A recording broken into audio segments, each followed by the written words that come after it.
परम प्रेमय श्री श्री ठाकुर अनुकूल चंद्र आलोचना प्रसंग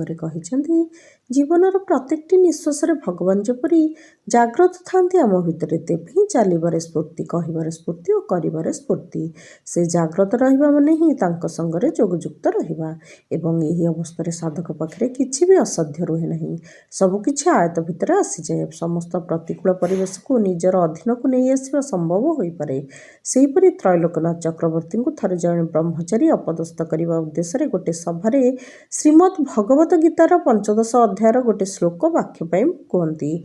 त्रैलोक्यनाथ निबिड़ भाव इष्टचिंतार निमग्न हो स्वतस्वारित अपूर्व वाक्यार समस्त मन को जय करनी से निजे कहते ध्यान करने संगे संगे मस्तिष्क भितर एक अपूर्व शक्ति पाइली एवं श्लोकर अर्थ जेपरी मन को मन भासी आसवाक लगिला एवं यही वाक्या द्वारा सभार सबु व्यक्ति माने अकुंठ संतुष्टि लाभ कले। जय गुरु।